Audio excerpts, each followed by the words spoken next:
La libre grâce de Dieu ne s'arrête pas au pardon des péchés. Elle comprend la force de la vie nouvelle par le Saint-Esprit. Consentons à tout ce que Dieu nous dit de la chair et de ce qui vient d'elle, lorsqu'elle nous déclare qu'elle est souillée, condamnée, maudite. Ne redoutons rien autant que l'action secrète de notre chair. Disons avec la parole de Dieu, le bien n'habite point en moi. Romains 7, 18. L'affection de la chair est inimitié contre Dieu. Romains 8, 7.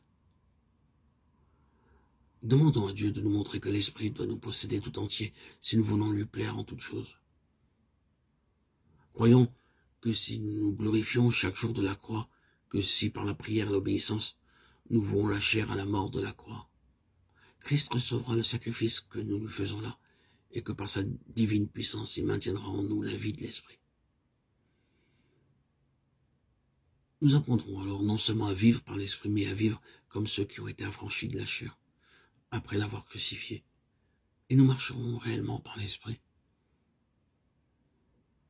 Dieu de bonté, je te prie de me faire comprendre tout ce que ta parole m'enseigne quand elle me dit que je puis marcher par l'Esprit après avoir crucifié la chair, avec ses passions et ses convoitises. Oh, mon Père, apprends-moi à voir que tout ce qui vient de ma nature terrestre est ce que tu appelles la chair, et que cette chair a été éprouvée par toi et trouvée digne de malédiction et de mort. Souvent, nous cherchons quelle est la cause de nos chutes et de nos manquements dans la vie chrétienne. Nous pensons que parce que nous sommes au clair sur ce que les Galates ne comprenaient pas, sur la justification par la foi seule, nous ne courons pas le même danger qu'eux. Oh, que ne savons-nous mieux à quel degré nous avons laissé la chair s'immiscer dans notre religion. Demandons donc à Dieu de nous faire voir en elle notre plus grand ennemi, l'ennemi de Christ. La libre grâce de Dieu ne s'arrête pas au pardon des péchés. Et comprend aussi la force de la vie nouvelle par le Saint-Esprit.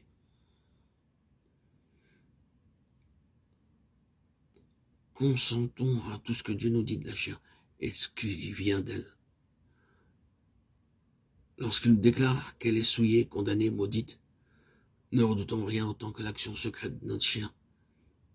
Disons avec la parole de Dieu, le bien n'habite point en moi. Romains 7, 18. L'affection de la chair est inimitié contre Dieu. Romains 8, 7. Demandons à Dieu de nous montrer que l'Esprit doit nous posséder tout entier si nous voulons lui plaire en toutes choses.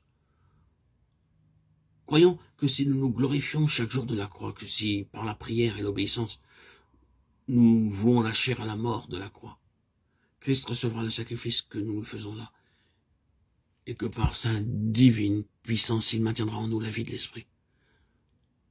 Nous apprendrons alors non seulement à vivre par l'Esprit, mais à vivre comme ceux qui ont été affranchis de la chair. Après l'avoir crucifié, nous marcherons réellement par l'Esprit.